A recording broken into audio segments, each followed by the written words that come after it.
এটা হচ্ছে আমাদের ওয়াটার লাইন, এই পাশের লাইনটা আপনারা যেটা দেখতে পাচ্ছেন, এইটা লাইন হচ্ছে ওয়াটার, ওইটা লাইন হচ্ছে, ওইটা হচ্ছে 3 লাইন বা 2 লাইন বলতে পারবেন, 3 লাইনই বলা যায়, কারণ 3টা গাড়ি একসঙ্গে যাইতে পারে। এখনও 3টা যায় না, কিন্তু যাইতে পারবে।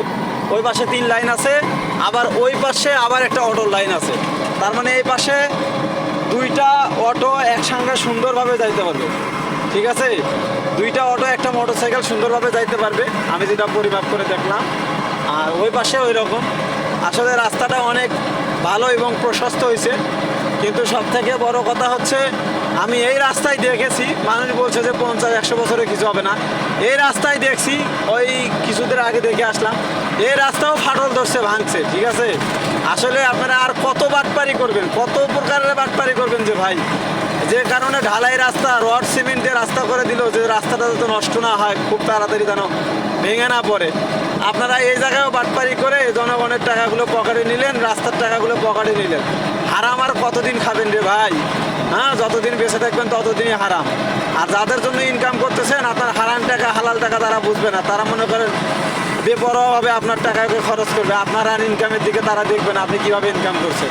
সেজন্য বলি, সময় থাকতে ভালো হয়ে যান, জনগণের স্বার্থে কাজ করুন। আপনাকে যে দায়িত্ব দেওয়া হয়েছে, আপনার দায়িত্ব আপনি নির্ভীকভাবে পালন করে যান। ঠিক আছে, কারোর সাথে বেইমানি করবেন না, আর সরকারের সাথে তো করবেনই না। সরকারের টাকা মানে জনগণের টাকা, জনগণের টাকা মানে সরকারি টাকা। এই টাকার দায়িত্ব আপনাকে দিচ্ছে, মানে আপনি একটা আমানতের দায়িত্ব পাইছেন, আপনি আমানতের খেয়ানত করবেন না। ঠিক আছে, এত সুন্দর রাস্তা বানাইছেন, এখানে এত সুন্দর আপনাদের প্রশংসা করতেছি।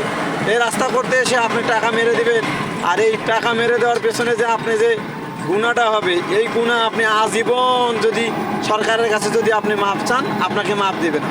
কারণ এই টাকা হচ্ছে জনগণের টাকা, আপনাকে জনগণের কাছে মাপ চাইতে হবে। আর জনগণ 1-2 জন আপনাকে ক্ষমা করলে হবে না। 18 কোটি জনগণ যদি বাংলাদেশে থাকে, বা 20 কোটি থাকে, 20 কোটির কাছেই আপনাকে মাপ চাওয়া লাগবে। যারাই উপার্জন করে, যারাই ভ্যাট ট্যাক্স দেয়, তাদের কাছে আপনাকে মাপ চাওয়া লাগবে। ঠিক আছে, সুতরাং দুর্নীতি এবং বাটপারি থেকে দূরে থাকেন।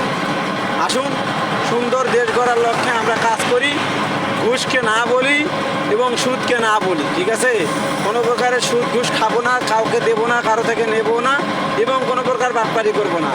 যতটুকু টাকা বরাদ্দ হয়েছে সেই অনুযায়ী কাজ করব, প্রমাণ দেব। আরও টাকা লাগলে আরও সরকারের কাছ থেকে নেবেন, কোনো সমস্যা নাই। কিন্তু আমাদের মনে কোনো প্রকারের হিংসা তৈরি করার চেষ্টা করবেন না।